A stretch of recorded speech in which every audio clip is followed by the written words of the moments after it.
Should we start? Because Okay, so let's leave this out. okay, sure. Oh, I already did. Already did.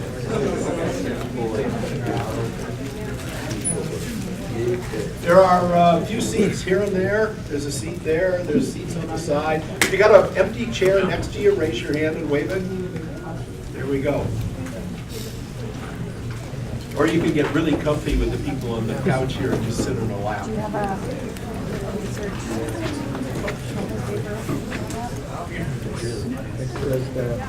Yesterday,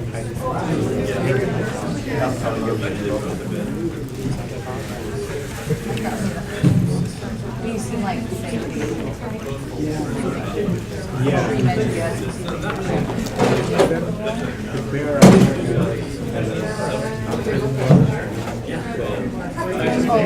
Friday where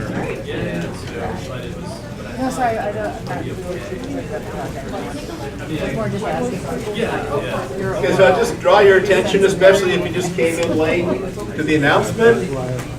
So if you want to be on the email list with Are you feeling okay? announcements of events related to HCI, EFD, designing the people, etc. Project and you're Do you want to say hello? looks okay. We got it. Yeah. Thank you.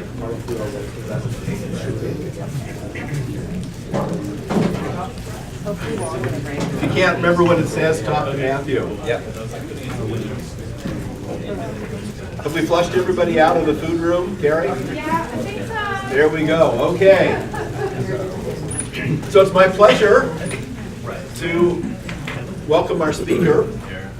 Will Odom is a faculty member at Simon Fraser at CIT, and he tells me he had 5 papers that he's authored or co-authored accepted this year, which is pretty impressive.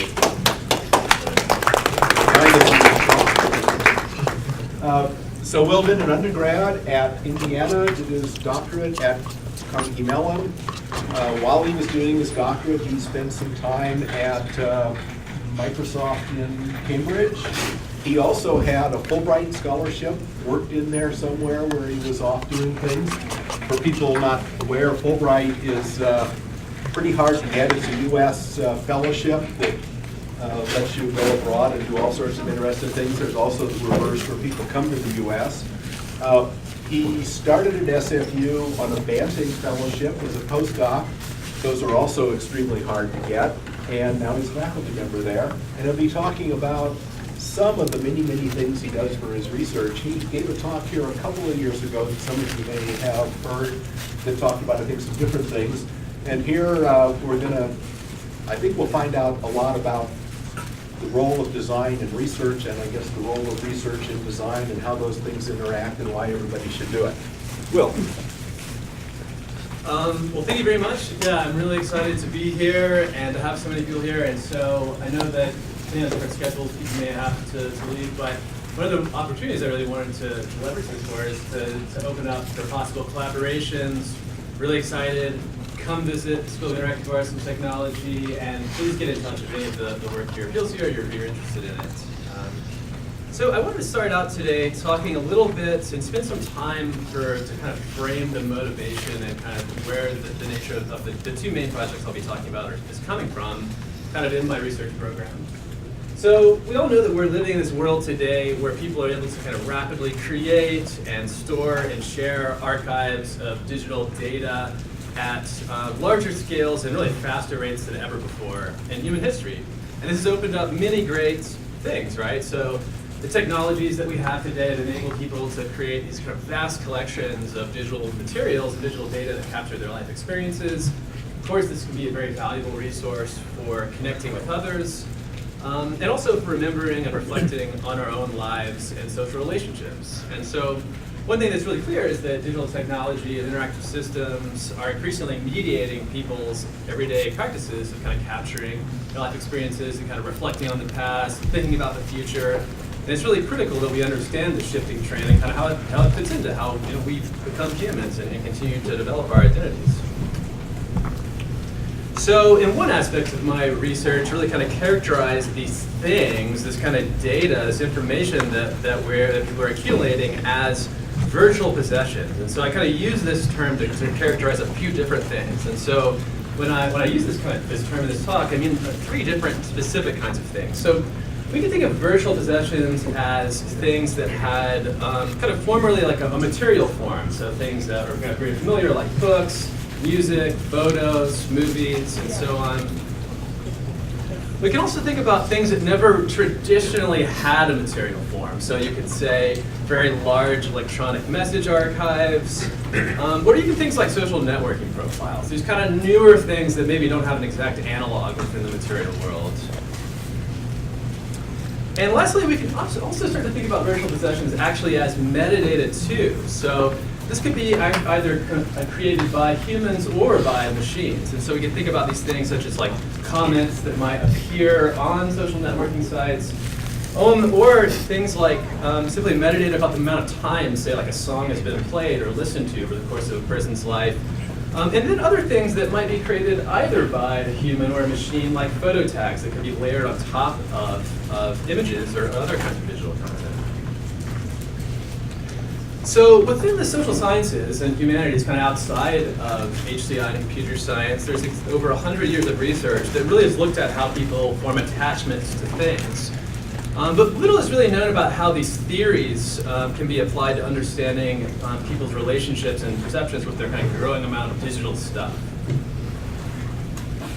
And so well over the past decade within HCI, many researchers have focused on people's kind of specific practices with specific kinds of digital content.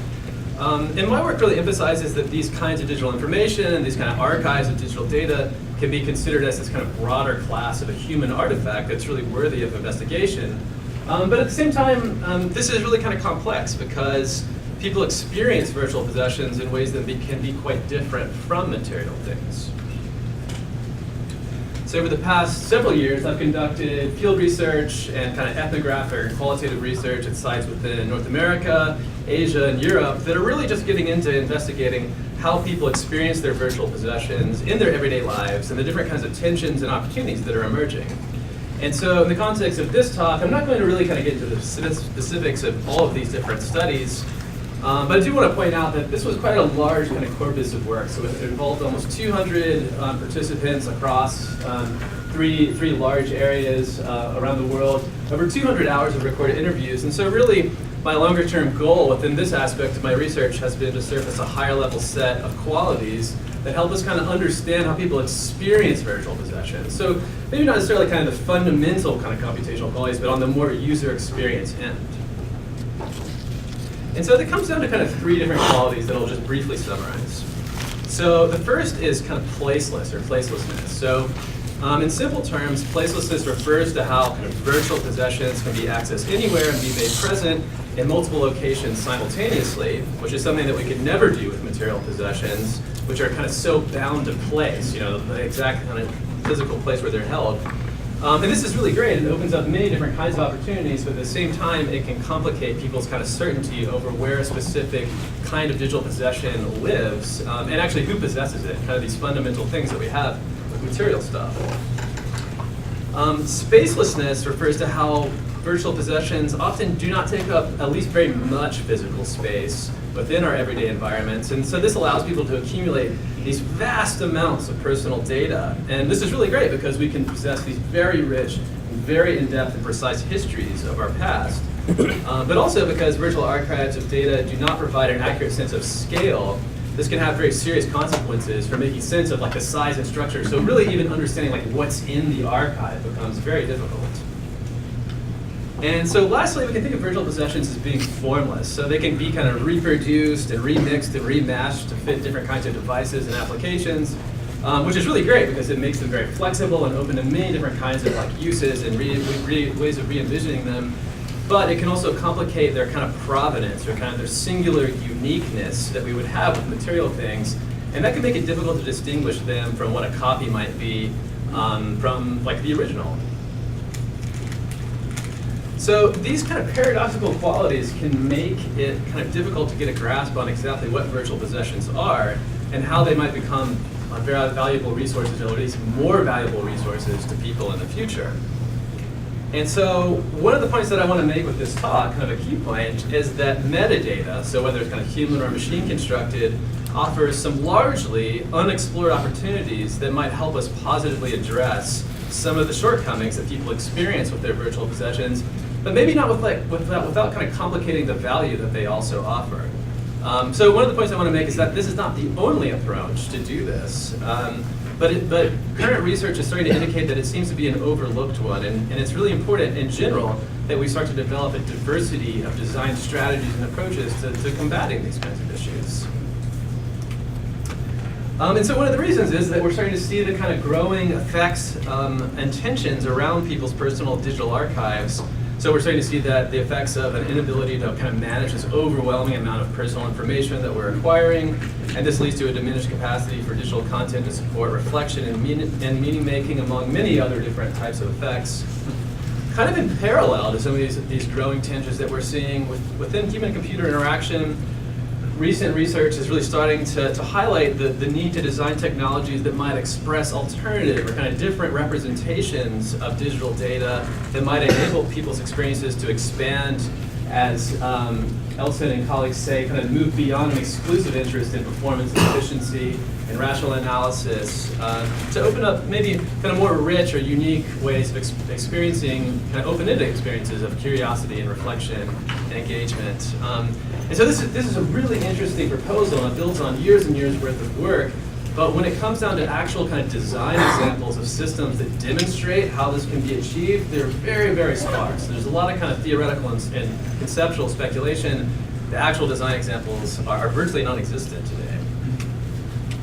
And so when we start to look towards the future and kind of think about the ways in which digital stuff is kind of capturing our history, and especially when we start to think more forward to future generations, these kinds of tensions and issues and the need to develop more design strategies, more diverse design strategies, is becoming even more important. And so when you even kind of look at this graphic, it makes you kind of wonder, like, what kind of future are we crafting for future generations when they think about how they might kind of leverage digital information to reflect on their past.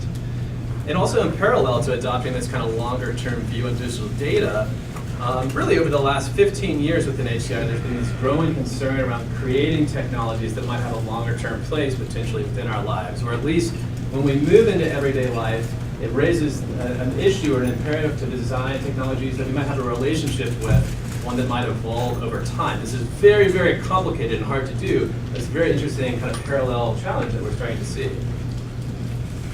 And so for me and for many other HCI researchers, this is raising some really interesting questions, some very kind of complicated questions though. These questions around, well, how will digital data archives be meaningfully experienced as they grow to this size and scale that really we've never encountered before in human history? How can we enable computational things that become kind of longer term resources in people's everyday lives? And then when kind of pursuing this, like, what kind of design considerations or strategies should we even embark on? And how do we know which ones to use? And so today, I want to share some of my ongoing research that's exploring how metadata might help kind of combat some of these emerging issues. And so again, I want to point out that these questions are venturing into completely unknown territory. And so there's not going to be kind of like a single answer to them. And so due to this kind of very new state of these kinds of questions, and exploring them, myself and many of my colleagues have adopted a research methodology that's really gained a lot of traction within HCI over the last 10 years, called research to design, or kind of design-led research within HCI. And so if you're unfamiliar with this method, it's kind of historically or canonically described as the process of iteratively designing artifacts as a creative way of investigating what a potential future with technology might be. And also, it's kind of situated as the construction of design artifacts as taking this really kind of central and key place as a means of constructing knowledge. And so here when we say kind of artifacts, that means kind of technologies and systems and services.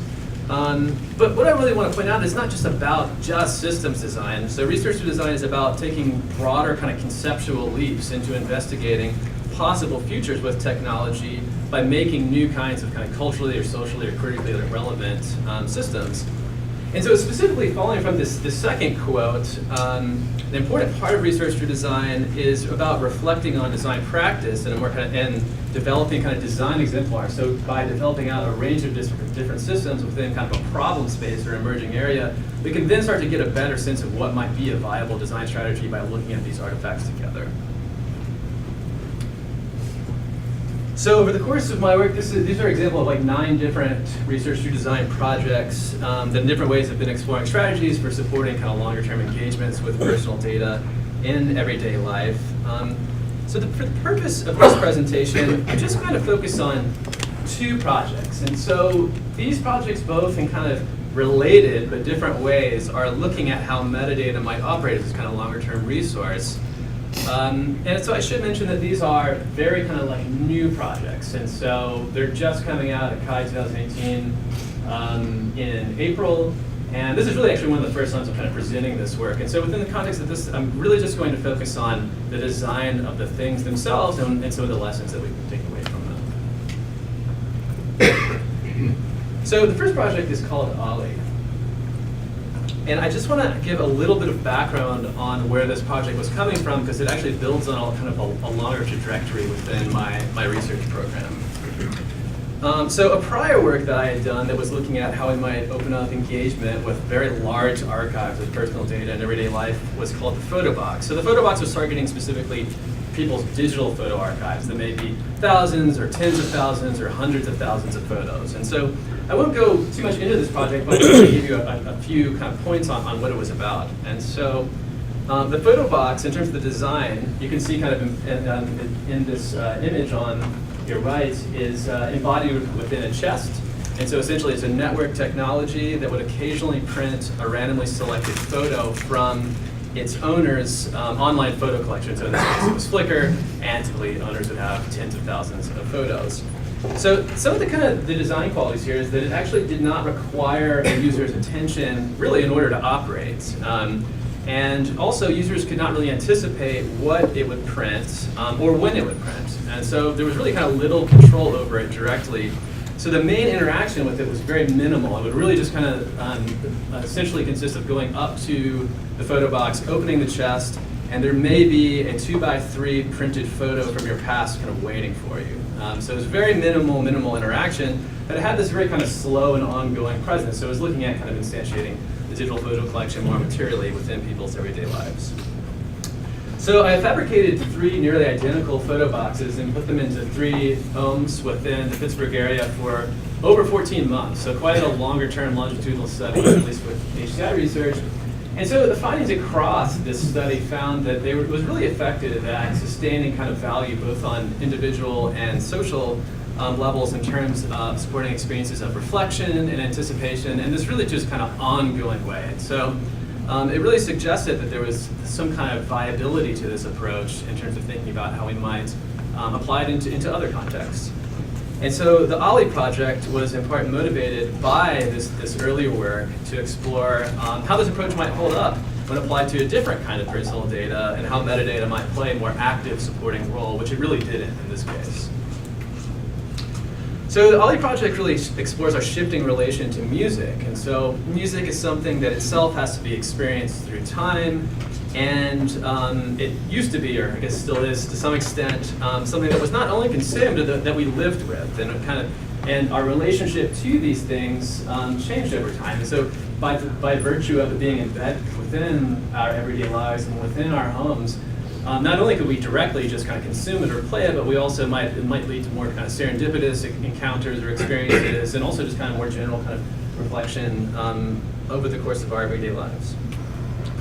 But today, this is like what our music collections often look like. And this is not a bad thing. This is great. It's opened up many new opportunities. And so the move into more kind of cloud streaming services has enabled us to have nearly any music at our fingertips. And there's recommendation that's built in for us to constantly discover new music. But arguably, there might be less support built in to kind of reflect on the past or even understand like what's in our collection and what we've listened to. And so this is really interesting when we kind of look at this more on a broader kind of global level. Back in 2015, by the middle of 2015, globally, over 1 trillion songs had been streamed. And so it's this massive amount of growing personal data.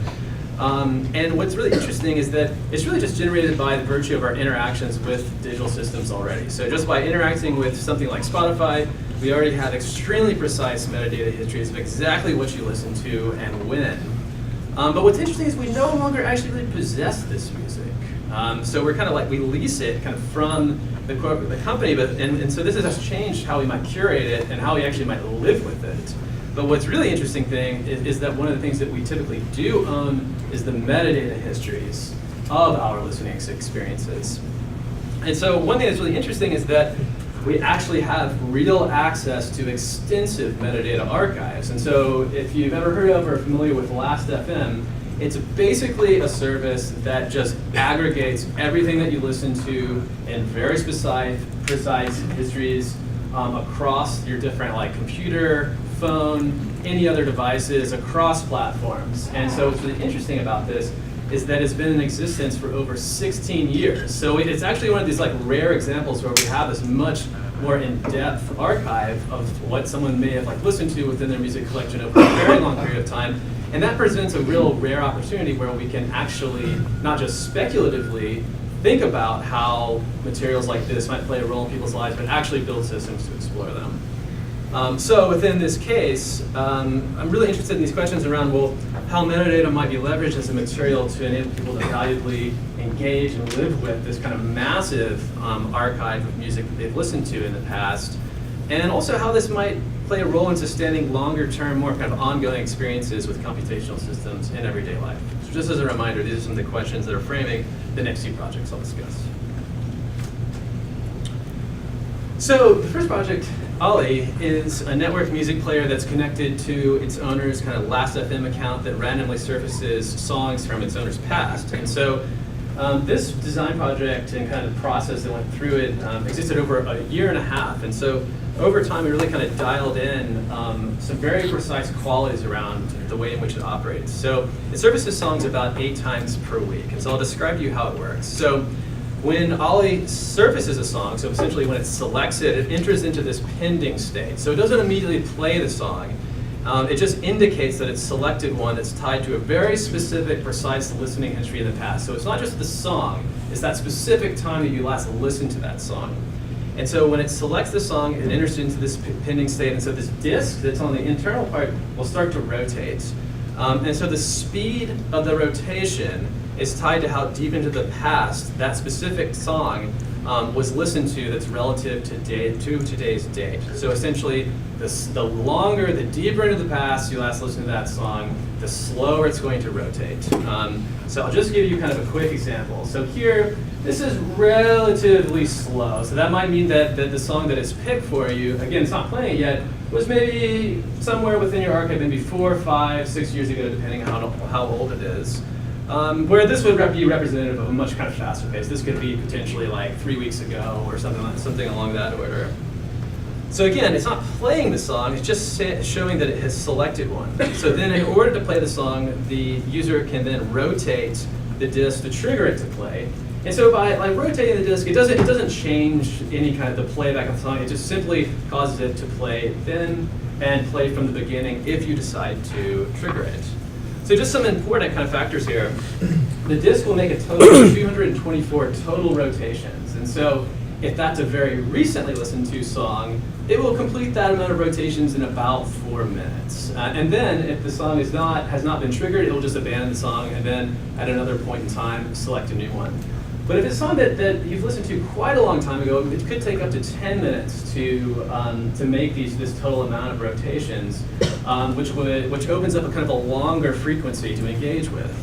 Another thing that's actually incredibly important to note is that it selects kind of this about what averages out to 8.8 songs per week, and it just does this indefinitely. It just continues to do this over time. And the aim here was to support kind of longer-term experiences and interactions and create a technology that might kind of be in the foreground of everyday life sometimes, but then be able to fade into the background. And so we really developed these metrics by living with earlier prototypes over the course of many months to kind of dial in that frequency.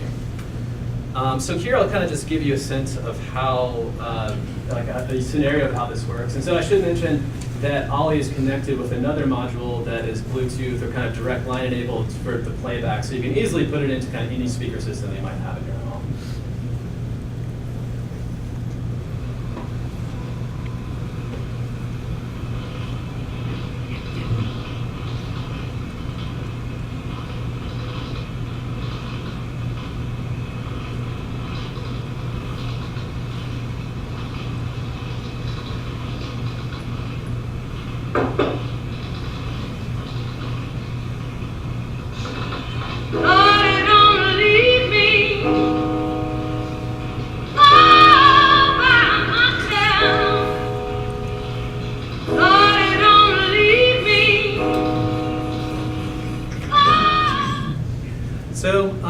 I should mention, it will just continue that rotation until the song's over, that same pace, and then it will just stop and kind of turn into a passive state. And so here really the goal was to support kind of these like longer term experiences. And so at first, the rate of rotation will likely not be intelligible to the person that's living with it. But over time, these kind of subtle changes in speed might become more relatable to different points in your past, right? So there's this kind of intentional fuzziness. Another thing to point out is that that changing over time is kind of relative to today's date. So it's not fixed. So the metadata that might trigger a very fast reaction or fast rotation now in 5 years' time will be much slower. So in a sense, the system itself kind of ages with you as your metadata ages as well. So I just wanted to talk on a few more points that are related to that. And so in addition to this kind of goal of supporting longer term like interactions and experiences from the kind of computational side, we also really aim to couple this tightly with decisions in terms of materials and form.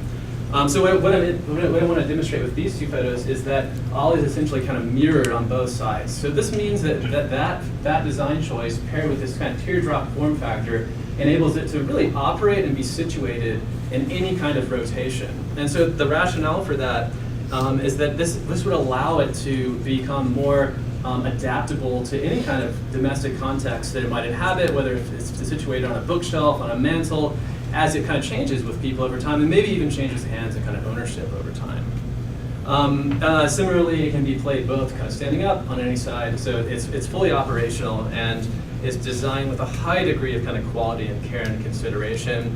We did many months of kind of engineering and testing and really refining this chassis with kind of a low wear timing belt to ensure that it actually will work over the course of many years.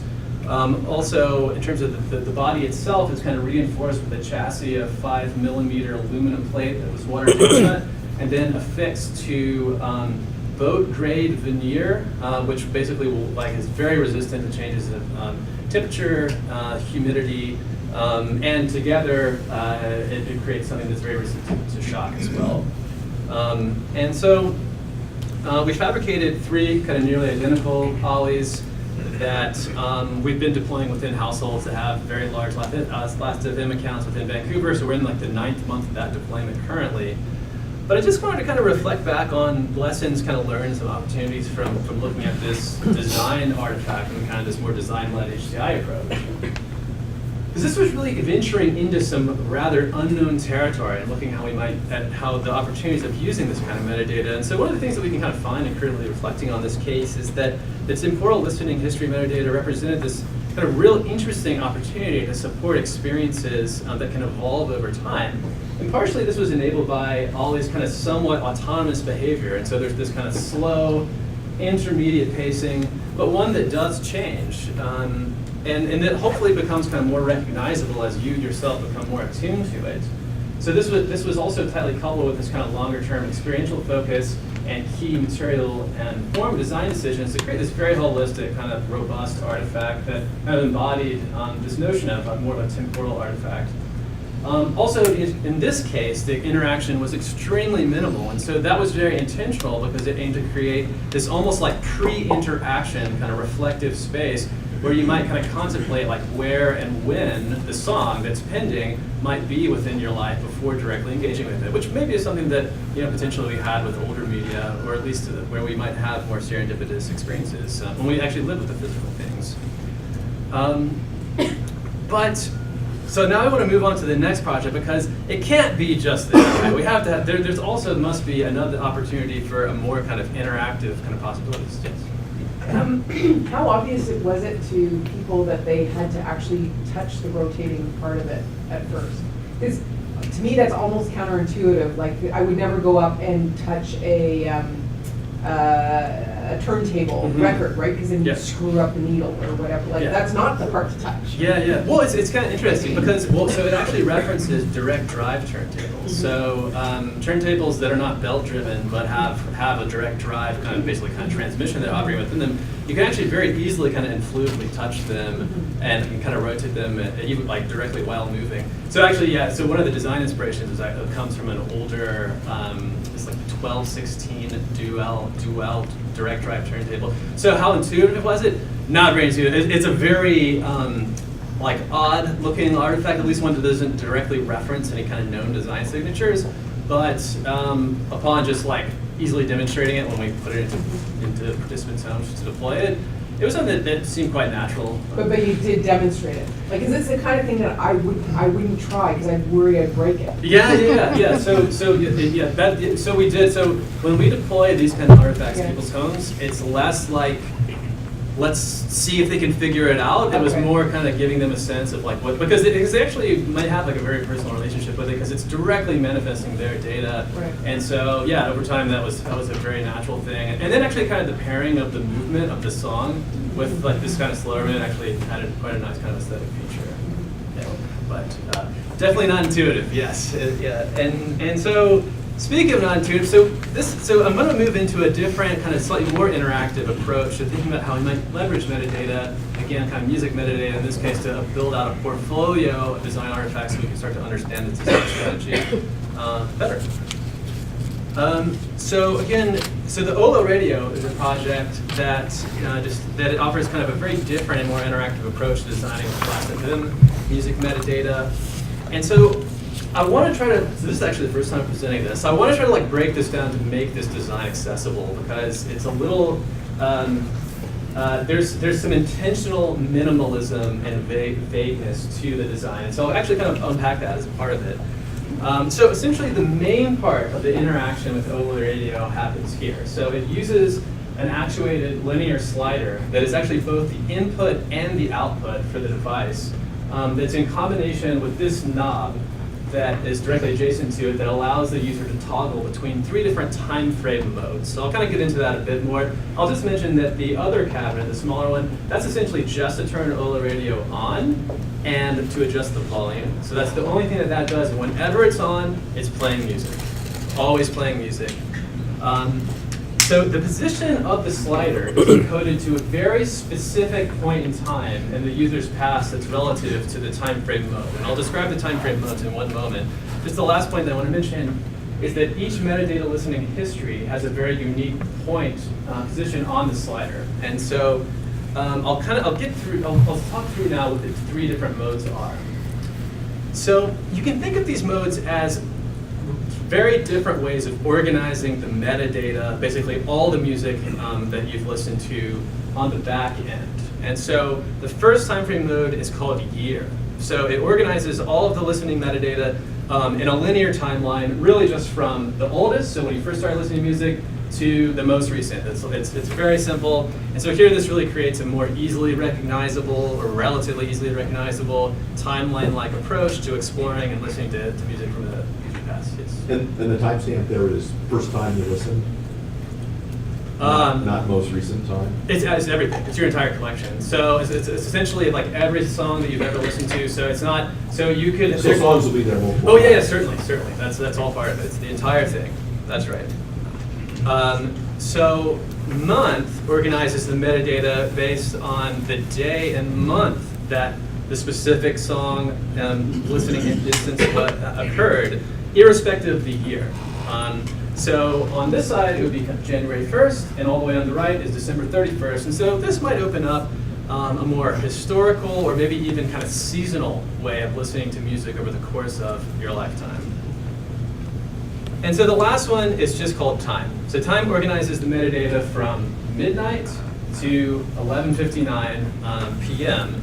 And so this aims to open a space for exploring kind of the trajectory of music soundscapes and possibly like emotional moods that might shift over the course of a 24-hour day. So you can listen to all the music that you've listened to over the course of your lifetime at 3 in the morning or 10 a.m. Also, I should mention that with month, you know, on a cold, dreary February day, maybe you can put on all the music you listened to in July and explore. So it's up to you, really. It's an open-ended design. And so again, so when Ollo Radio is turned on, it begins playing. And so then, if it is left untouched, it's going to continuously play music, just slowly moving towards the present in time, no matter which time frame setting it is. And if you leave it long enough, this is actually manifested tangibly by the slider very slowly moving forward in time.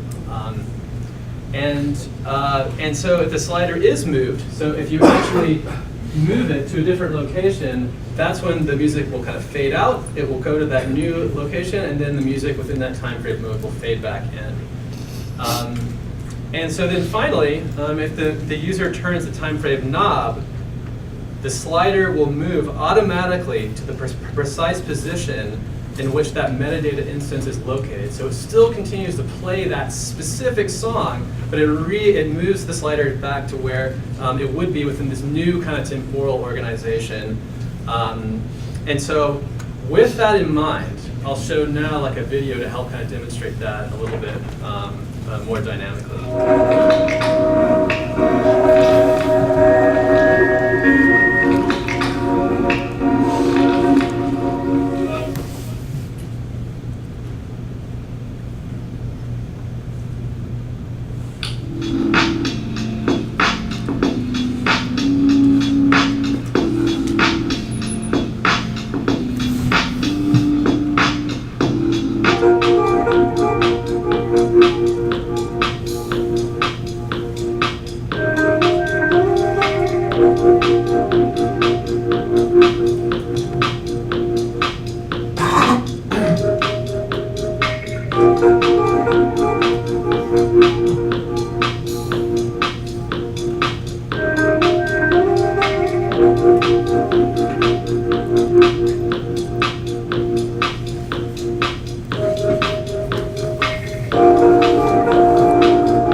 So I'll just mention a few other points about this project and then move on to some final kind of conclusions and implications, kind of takeaways. So I did want to say a few things about the physical form, because there are some intentional design decisions here. And so the general idea here was to reference kind of, in some sense, vintage stereo receivers, but also depart from that kind of design signature enough to suggest that Ollo might be this kind of new type of music listening device. So here we really aim to project some kind of more like warm, recognizable qualities of older audio technologies while also inviting kind of more curious exploration and inspection over time, which is a real kind of key value and kind of virtue of the design. And so I'll kind of refer to this just to emphasize that this is really this notion of balancing precision and imprecision is kind of a key part of the entire design. So if we look at this, this visualization, this kind of sketch here, this image depicts when a specific listening instance of a James Brown song happened around 3:30 p.m. on February 3rd, 2014, and kind of where it would appear in different time frame modes that the user kind of toggled between them. And so over time, we iteratively developed this interaction design to intentionally allow the user to have a higher degree of control over the way in which they might kind of manipulate these songs and kind of leverage metadata to explore songs from their past. But also, it offers intentionally quite minimal feedback at the same time. So the interface offers no real explicit information about the song that's being played, or really the archive itself. It's largely interpretive. And so this decision really makes the slider notably kind of imprecise, and it opens up the possibility for a rich range of experiences to emerge. So for example, you can imagine with this music player, it's not just about kind of playing it and listening to it. It can trigger kind of reflection on when a song is listened to, or you might contemplate kind of the tone color or the emotional color of different seasons or times that the music was listened to over the years, or maybe inquisitively shift between the time frame modes, or of course just listen to it or just turn it off. But the point here really though is that it is the very precise and exacting nature of the temporal metadata that actually made this possible. And so it really leveraged that exacting precision in order to open up these kind of more open-ended and somewhat imprecise experiences.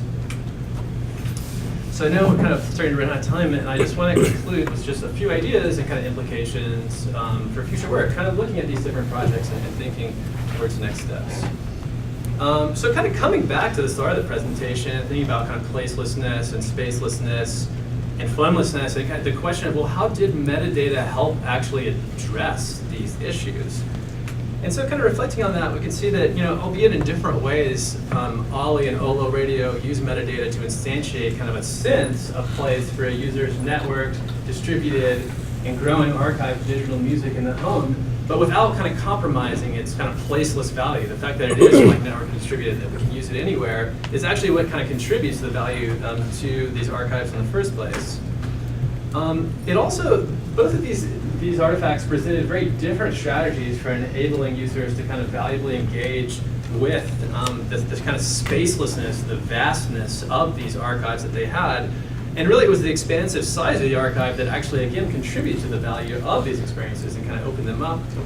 And then finally, Formless was really leveraged in terms of using digital metadata to create new and kind of valuable forms of engagement with one's archive, and really to think about how this might happen and kind of change over time. So it was really this very flexible material that we could use for a wide array of different possible experiential outcomes.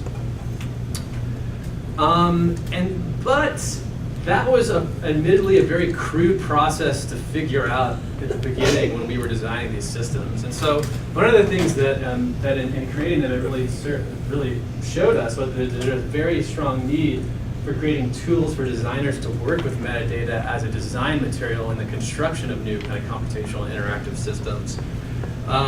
And so one of the main difficulties was to get a grasp on how to conceptually and practically deal with the sheer size and scale of these data sets, even though it was just like music metadata, kind of listening history. So this is basically what it looked like. Actually, it looked even worse than this. This was like multiple passes on cleaning this data, chopping down so much of the other external other forms of kind of metadata that were attributed to it from Lastfm. And it was like really hard to wrap our heads around how to use this in kind of an interesting or intriguing way when it was presented in such a raw form. So typically, we were really constrained to kind of viewing these databases initially like on a screen, and eventually moved towards actually just creating kind of paper cutouts and starting to assemble different possible ways of organizing this information by hand. And this really slowed our efforts to develop a sensibility for understanding the more kind of temporal aesthetics of the metadata and the possible value it might have for design. And so I really think that this suggests that there's an opportunity to develop new kinds of interactive tools to better support design teams and more rapidly and kind of frenetically servicing and prototyping different ways in which metadata might become this kind of useful material within design. And so we have scientific visualization tools, which are fantastic, but typically they're not very well suited for the more kind of quick and dirty and frenetic and fast-paced working with new materials in design, especially early in the design process. I think it's really interesting to think about this and also the opportunity that using metadata that it might offer us when we think about not only just reorganizing or opening new experiences with single kinds of archives, so music or photos, but actually thinking about how we might more artfully combine different types of digital data, so photos, GPS traces, music logs, to think about like more rich kind of aesthetic representations of what these kinds of things might be and how they might better fit within people's daily lives. And so the last point I just wanted to mention is, or the second to last, is this notion of using metadata to kind of make sense of and support this kind of evolving longer term experiences. And so the point that I want to mention here is that now within human-computer interaction, kind of now more than ever, one of the main contemporary issues is creating technologies that might kind of evolve with people. This is a really interesting area and very hard. And so one approach, typically the dominant approach, is to create more kind of predictive or anticipatory systems that might adapt to people through sensing and machine learning, and this is great. But it seems like there might be other ways of using things like kind of the temporal traces of metadata that we leave behind just through our everyday interactions with technologies that could be a valuable and underexplored area. So you saw both with Ollo and Holi, they both kind of change with you over time and age with you in a very unique and original way that's tied back to the specific person that owns them. And the last point, which I won't really talk about, but I just wanted to give a kind of pointer to future work, is that there's much more interest, there's other interesting areas in terms of applying metadata and more kind of social and collective experiences. So Holi and Ollo, both are looking at very individual shared collections, so it might be really interesting to think about how you might combine, for instance, like music collections among a family, partners, etc. That would open up very different kinds of design considerations, which we're starting to explore and kind of build some systems within. But another thing is looking at kind of more broader kind of social settings too. And so over the last year and a half, we've been working with the Vancouver Tool Library, which is like a tool cooperative. And one of the issues that they face is that the community members there are largely anonymous. So most of the making and the building and the projects that go within the tool library happen off-site. And so we're looking at how we could use metadata and we've designed a system that allows community members to attribute textual histories, photos and videos to the tools they use. So over time they accumulate these kind of histories, and we're really looking at how the role that might play within kind of better supporting kind of cooperative efforts, specifically within kind of tool and research sharing communities. And so far the results have been great. So I just wanted to open this up as another possible area for exploration. And with that, I'd say thank you so much for your time and attention. This has been a lot of new stuff that I've been able to share. I really appreciate being here. And again, I'm really open for collaborations. I'd be really excited to hear from you if you're interested as well. So thank you very much.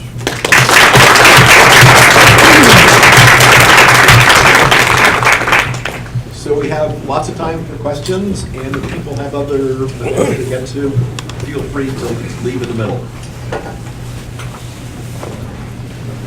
Fascinating. I have a question about sense of ownership. Can hear the question? Especially because you have You need to speak up to people in the back here. Sure. Especially because you have used the term virtual possession, which means that user feels like they own these things, right? But it seems for me that technical infrastructure and the way services are built are evolving in a way that it takes away people's ownership from the individual to the companies and data storage services. And it's interesting in relation with the notion of the metadata, because, for example, in music services, metadata seems to be a way to give the people a sense of illusionary ownership, that they only have access, but they feel like they own those albums and songs as they're constructing the metadata, right? So I wonder if any reflection on this sense of ownership, its relation to its formlessness and everything. Yeah, it's a really good question. So if you didn't hear it, so basically the question is to think about what's the relation between possession and ownership when we think about metadata, and so you're absolutely right, and especially once systems have become distributed in the cloud, again with a lot of third-party services, the fundamental premises and qualities of experience that are associated with possession and ownership break down. They completely break down, and that results because of a loss of awareness and a loss of control typically within users. And so in this case, the metadata is kind of interesting because something like Lastfm, it's really just like an aggregator. Like it's not, it's a way of basically extracting out and actually creating richer metadata archives that come from a user's everyday interactions that a single company actually doesn't have, because it kind of takes input from various different kinds of platforms. And so how does that give a person a sense of ownership over the music itself? I don't think that, in theory it really does. But but what's interesting about it is that it does give a much broader sense, or a much more intentional sense around how we could open up a value construction kind of activity or add more value to one's kind of history, which they do really have, they do really own, in relation to the various different kinds of services that might always be changing, right? So basically once we entered into the digital realm, especially the ones that became distributed, no one owns the music. music, with any kind of streaming service, we're just kind of leasing it at best, and that's always changing too. Actually, and I think that what the nice thing is that about it in extracting the metadata out and actually having people themselves own it, and this might be a model for kind of longer term ways of thinking about designing systems that might enable more personal possession over these things, is that while all those services change, if you're using Netflix and you go to another country, what's available to, and same with Spotify too, changes, but that archive doesn't. And so we will, I imagine, be able to find all of these songs. But it's not, it liberates these records from the system themselves. Yeah. So related to that, there's potentially an issue of what is one of these virtual objects, so songs in particular. So I know in my iTunes, I've got duplicates of a few songs. Sometimes that happens because you really like the song, you get it, and then you decide to get the album, and now you have a second copy. And I'm one of those people who's kind of anal retentive about some things. So it bothers me that when I play these a lot, I get two different counts, and there's no way to add them together and say, no, these are really the same song. But more broadly, there could be different versions of almost the same thing. And I can imagine a fuzz knob that says, well, if I'm really precise, I want the one that I played at whatever. But there's a different way of looking at it where it's sort of a song, and it isn't exactly which version, or certainly isn't which album it came off of. It really is the same song. So have you thought about that? What does it mean when you've got multiple versions of these? Because if you're going to servers, it's quite possible that you would be getting different versions of it in some digital signature sense of not just saying it came from someplace, but it could have been filtered slightly different so the audio doesn't even match, but still, as far as we can't hear the difference. Yeah. Well, so I think that this is like what comes down to like the whole kind of formlessness issue. Yeah. Like within the material world, we wouldn't have this issue. It's like you have that record, and that's what that, and that was like, but now we do. And so I think that it's like one of these compromises. It's like one of these kind of paradoxical things. So I think the question that is interesting is how can we like add value to it? So whether that's kind of layering with some additional form of metadata to indicate like when at least it's being referenced, or does it really matter? I mean, this is kind of it's an open question.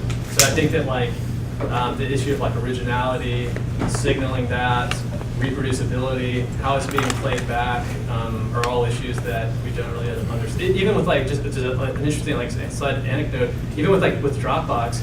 If you upload a file to Dropbox that is the exact same identical file, so like a movie file, and it's already on there, that's already been cached, and we'll play it from a different person that has uploaded it while masking. So the notion of like what's happening in the back, there's so much lack of transparency, and it's a major issue.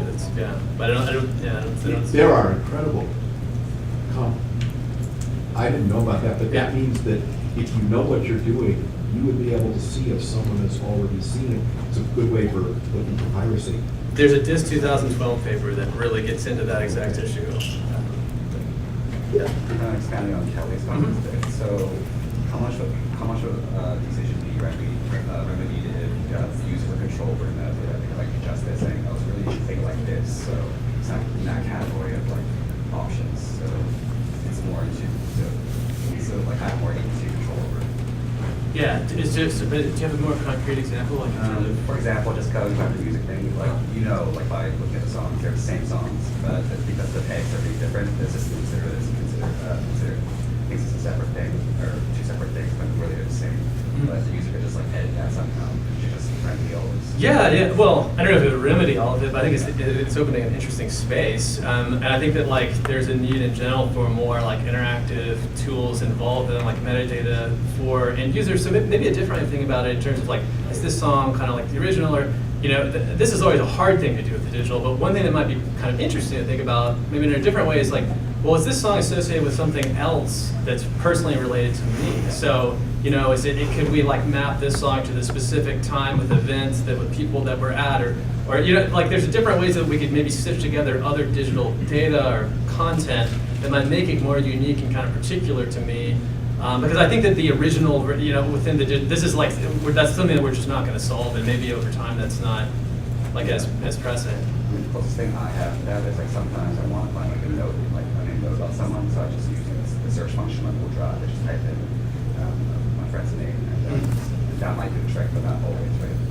Just to Yeah, I think with search, yeah, when it becomes, especially something like more like less linguistic, it becomes even more complicated and idiosyncratic. But yes, it's interesting.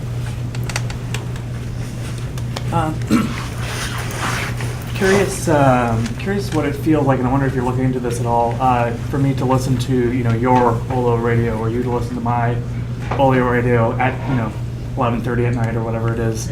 And if you're looking into that, kind of like what happens when you share those metadatas or mix those metadatas. Yeah. So we are looking at it. So interesting. I can give you some anecdotal stuff because I actually experienced that when I was like testing all of the ollies that I was getting ready to ship to other participants. I was living with 3 and listening to all these different people's music. It was like, yeah. And so since I didn't know them, it was still kind of interesting because I got a sense of who they would be like before the first interview. That was kind of nice. But I think that actually on the more kind of personal level, so that could be really interesting. And we are exploring that currently in terms of different types of still like tangible interfaces that might layer a bit more kind of information. Like if you kind of, and by doing cross-referencing, to look at possible trends, but still while keeping this kind of goal of being a little bit more open-ended and interpretive. I think that's really interesting. If you look at like some very recent work within like Chi proceedings, for instance, like this issue of how to combine people's things, share things together is so hard with the digital because of the infrastructure and the barriers that are just kind of created by, and so, but I think that is super interesting. And I think at longer term, it could be very interesting too. Like, so if you think about kind of generationally, like you being handed down, you're like dad's Ollo Radio or Ollo, but actually, in all seriousness, like thinking about how we might be able to combine these things is quite, we think about the longer term aspects of it. It's something that we could never do with the material stuff, and it could be really interesting. So yeah, it is lots of wide open space and some really interesting interface interaction design challenges. Yeah. I'll just move over. So it seems like a lot of the designs, which are super freaking cool, were mostly focused around sort of like consumption and reflection around your past histories. Have you been looking at incorporating more like production of narrative around that? So I'm thinking of things like when I have in my music player like fairly good memory of like really strong associations that I have for specific songs. Like I cannot listen to Bellowhead without remembering all the hours I spent playing Team Fortress 2 while listening to it. And there's just like all these different associations for different points in my life, the things that I make that wouldn't necessarily be technically feasible to get. Like you couldn't say this is the song necessarily that I walk down the aisle to or something like that. But like that seems like a collaborative part of it is that sort of production of like life histories and timelines that might also in and of themselves be part of that sort of radio system of like, well, what happens when I want to go back and visit those previous memories musically? Yeah. Super interesting question, super interesting area. I haven't thought about that and combine that specifically within like the context of these designs, but I think that the opportunity for how we might use like metadata, like as you say, to kind of bring together, to stitch together these different kind of experiential elements is an open space that we really need for exploration. Because if we think about the way in which we organize our files now, that kind of comes from this very like long legacy of kind of within computer science, we all kind of know this, right? Is that we typically kind of create boundaries, separate them, and then the metadata we use is like file size, maybe like alphabetical order. It's so data, but if we thought about something different, like what we might say like life story oriented metadata or experience oriented metadata, there's going to be a lot of challenges in doing that, but I think a more human-centered approach to developing this infrastructure and then the kind of interactive tools and possibilities to enable people themselves to construct these things. Of course, combined with other maybe kind of computational approaches that would make it easier, like computer vision, if you're using photographs and so on and so forth. I think that is a really interesting space, and that is one that is going to be, I'm definitely interested in the next 10 years, and it's going to be a bigger area. It's also one that's not going to have a single solution.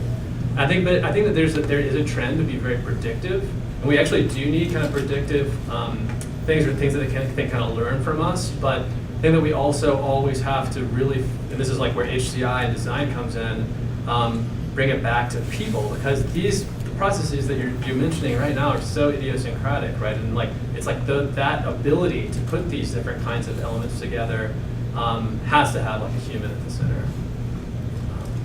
Yes. So have you thought about this from a creator's perspective? Like, right now I kind of see this as like a consumer's perspective, like something that they could use, but for someone who's a musician, for instance, like as an example, like a YouTuber gets all kinds of metrics about people who watch them, like when they're active, their age groups, things like that. And I think that could be kind of useful for a musician as well. Like maybe they're more successful, maybe they reach more people in a certain time of year or something like that. So taking this information and reformatting it for a creator. Yeah, you know, I'm a musician myself. I've talked to a number of other like more professional like touring musicians about these projects that are kind of just my friends too, and just to kind of gauge. And it's interesting. So I think that you bring up a good point. I think it will be a useful tool. It could be an interesting thing to kind of live with and signal kind of longer term trends and et cetera, like that might be drawn from, say, different like like Spotify, YouTube, all these different places where it might have output. So that could be really interesting. When I talk to professional musicians, like some professional musicians, especially about like these projects, they were like, the last thing I want to do is go back and listen to the music I was listening to 10 years ago, which I was like, won't you love this? It was like, definitely not. So I don't know, so it's interesting, yeah, it is interesting. I think that it could be a possible kind of tool or like something to help with producers or makers, but I think the way in which it fits in with people's practices, is idiosyncratic itself, and it may or may not fit. Not everybody wants a music player that's gonna like surface a song like 8 times a week maximum with no control over it. But some I do. Yeah. Yeah, just a reflection on the terms you brought up at the beginning of Placeless this time was Spacelessness. And it occurred to me that they really have both positive and negative values. That's right. And which then made me think, well, if the artifacts themselves can be either real, tangible, or virtual, should the tools to manipulate them actually follow the form that they are? So you curiously remove placelessness by the 2 artifacts you showed, because now you can't access the metadata except through those 2 devices. So you kind of shifted the woman watering her plant could only have benefited from the metadata in that room. But both of those could have been, or can be, an app. That's true. So you could netify them, so to speak. That is absolutely. Is that a tension in your work? Like, where do you put the tool related to where the data come from? Yeah, I mean, I don't see it as a tension. I think that there are decisions that are made for sure. In terms of the tool thing, I mean, I think that there's a really interesting space for tools.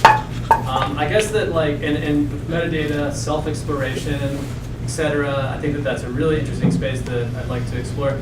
But with these projects, like, I guess I don't look at them so much as tools. I look at them as kind of like devices, or really like kind of things that might settle into our everyday lives that kind of open up kind of different possibilities for engagement, exploration, and reflection.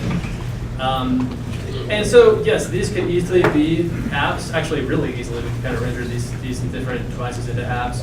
But another thing that I'm really interested in is like through creating these artifacts is kind of exploring this notion of like, well, how do we create computational things that might unfold within our lives over time that might form relations not only just to us, but become situated among our other things? Because that's stuff that this kind of technology often does a really bad job at.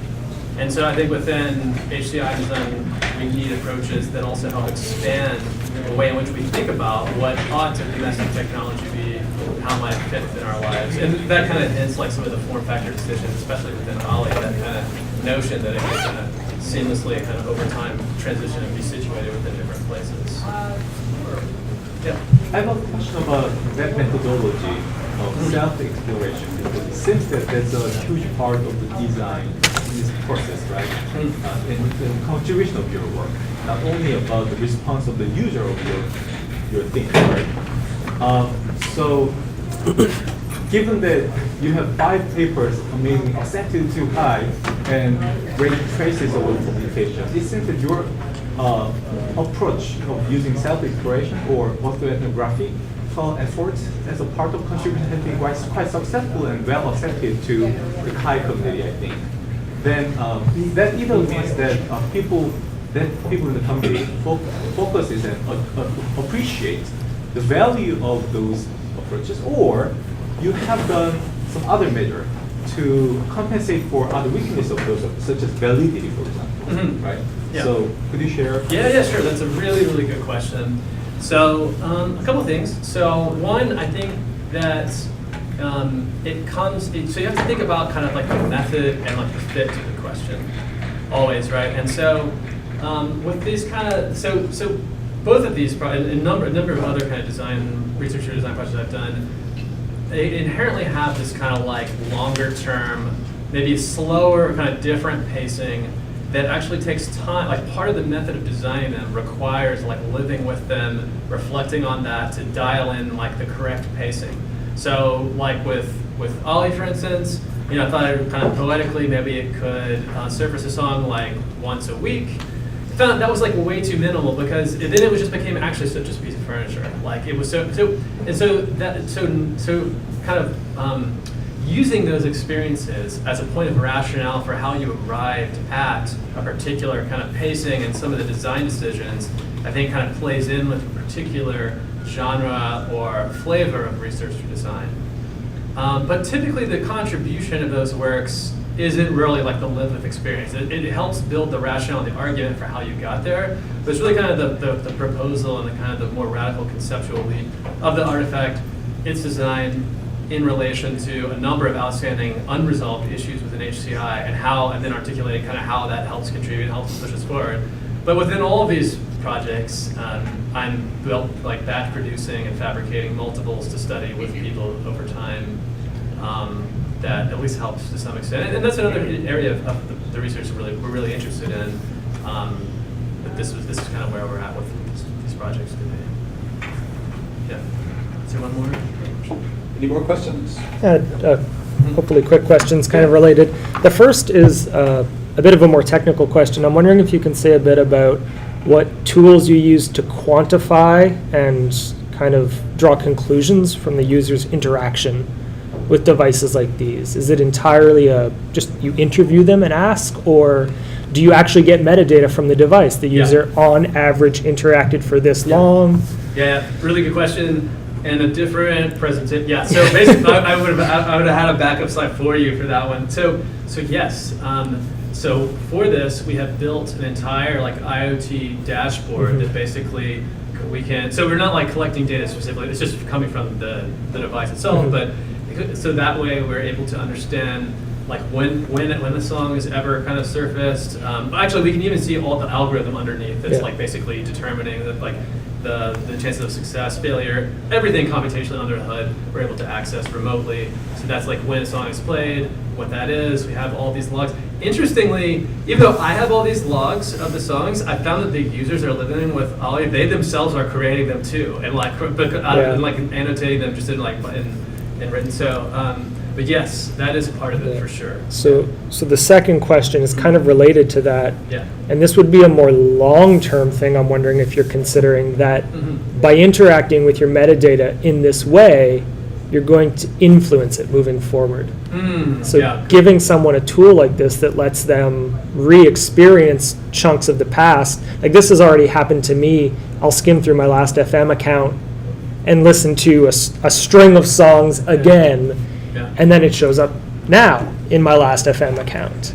Yeah, so I was careful to avoid that. Yeah, so you want to minimize that Yeah. kind of feedback. You want to still have organic new musical experiences. And so we have. So okay, and that's a really good point though. I'm glad you picked up on it. So that feedback loop does not occur within these designs. And the way that we've got around that is because so the way in which this is being implemented currently today, so we have Lastfm. It's like I didn't get to describe under the hood how these all, but it's basically updated. It's like pulling the new database all the time for both of these designs for like a backend that runs across them. And when it plays a song back, the way in which to avoid that feedback loop is that each of the devices has its own Spotify account. The reason why we're using Spotify is because it's just like the largest music library available. It has a very like easy to use, relatively easy to use API. So therefore, it's not reintroduced back into it. Right. Yeah. But there are limits to that, right? Because you're essentially paying, or at least potentially paying for those extra Spotify accounts in order to get a very nuanced aspect of your design to work. So it's kind of a mass market thing. You would either have to get Spotify to agree to modify their API so that you said, I'm in recollection mode and don't log this, or at least tag it. Yeah. Because it could be very expensive to do all these workarounds if you have to do them in other aspects of things too. Yeah, so two responses that you're right. And that collides though with some of their business models. Yeah. Because they're, I mean, who knows how these guys make money, but some of it is by aggregating various kinds of data, so they may want to know that you are you. It's true. So the most salient kind of response to that is that yes, and actually this work has gotten the attention of Spotify, and we're like hopefully beginning discussions on redeveloping their API kind of development kit for people that want to build more kind of like other end user kind of devices. On the other hand, luckily, the family account for Spotify is very cheap, and I'm able to afford that. And so now, so I have a whole family of different devices that are running in my studies on my own account. Because if you're at two polar extremes. I mean, one is you push it into the service itself, and it becomes a feature. The other is you do these workarounds. But the more obvious one of the device actually just remembering it and sort of interacting with Spotify in a way that it discounts those plays means that you're now tied to that physical device. So if my house burns down and I buy a new one, unless it's stored at someplace else. But now we have a new virtual object, which is... But I think that is the really interesting thing about having like a metadata aggregator that might be divorced from other like third parties that you could have. Yeah, maybe it's not just in your house, but somewhere else, but it's still yours. It still needs to be in the cloud. Yeah. But I do think that that's really interesting because that's a way of liberating kind of like these histories from any specific organization. But yeah, you're right. I mean, it's a thorny area. This is like really just aiming to try to propose possible like visions, but the nuts and bolts of getting it to work certainly. Can I just a clarification? Yeah, sure. On Ollo Radio. Yeah. So when you move the slider in, I guess, year mode, does it go to the last time you listened to the song, or an average of all the times? Because most people would listen to the same song 100 times in a year. So it wouldn't always be the same time of day. So where does it go to? Right. To find that. So when you say year, you mean just like basically the timeline? When you switch modes. When you switch modes. No, so you say I want it earlier, so okay, 2013. But I also listened to it in 2014 and 2016 and 2017. Yeah. So which version does it go to? It's going to pick the specific listening instance. So when you say version, do you mean version of the song? No, time you listen, or instance that you listen to. Yeah, it's going to be, it will be the one that's associated specifically on that point or within the array that's associated with that. And then the closest one. It's essentially just like, so that the entire array, so it's essentially if you have 100,000 or more listening entries, there's only about 1,000, it's like 1,024, but it makes it easier to just do 1,000 arrays associated with each like analog point on the slider. And so when you move that and you kind of get to the specific, so it's like 2000, so it's going to look like it lands in like June 1st, 2013. It will then just play the first song that was listened to exactly on that day, and then it just starts to move forward in time. So then just play the next one, the next one, the next one, moving forward closer to the present. So it is true that, you may have listened to a bunch of songs in this like 1 year, and they might repeat if it's in the, so I mean, it's really just like what you listen to, what's in your library. Just to follow up on that, what are some other schemes that, kind of like riffing on what you were saying, some other schemes or selectors that you might have, like altitude or on the weekend, or things like that that are easily scourable from a typical daily pattern or your calendar? So basically, like, what were some different alternatives? that we Yeah, explored? that you might have thought about using as selectors rather than Well, I mean, one thing that I your, thought, so actually, your in, season day. yeah, so getting actually to your point was kind of the kind of combining. So one of the things that we're looking at is, so one thing that's really easy is beats per minute. And so one of the things that we're looking at in combining people's archives is looking, because you may have listened to very different music. So especially actually when we're designing for people that are from two different kind of cultural backgrounds that over the course of their life they listen to very different music. One of the unifying factors actually could be beats per minute, an interesting one at least. And so that's one that we're looking at actually But that's a cross-referencing. property of the music. Yeah. He was talking about actually properties of the listening, right? Yeah. You were saying like what altitude Like you were at or. where you happen to be, it's part of the metadata of. Oh, like altitude. GPS. Sorry. So I it's thought you things, meant- things I listen to at the beach versus. Yeah. So that's an area that we're certainly exploring. Yeah. So within like Lastfm, we don't have like geolocated data. But That's you got it other places. we have it other yes. Because all the device that was playing with. knows where Absolutely. it was. So this is just exploring just the metadata from Lastfm. That is like the next step, or one of the next steps, is this kind of converging of multiple kinds of metadata to then create richer experiences where you bring together different forms of digital content. So yeah, that is there's many alternatives that we're exploring, but definitely like location is one. I was just going to have like a really small comment on sort of like that discussion around how it changes your actual backlog. I mean, there's the research validity question for the research you're doing, but in my mind, that's actually the goal. Because like, you know, if you're supporting all this reflection, getting people to think about their musical past, I mean, the goal for that is then, well, what if they change their past, become more nuanced, like reflect on some of these things and start listening to some old things again. Like that might be what you're looking to have happen, is they start reincorporating some of these old classics back into their own listening. And that has been happening for sure. Yeah, and you're right. I mean, so it's just like looking at how we might kind of build in like support from the past, especially with something like Ollie, which is like much more infrequent. The point is just really that casual kind of encounter, and that in particular has motivated people to kind of then go within their own music listening like services and listen to new songs. The point was just that, and I think you probably understood, but like the point was that by using this system, it doesn't like reintroduce the songs that it surfaced back into their metadata. It kind of keeps that feedback as well. Yeah.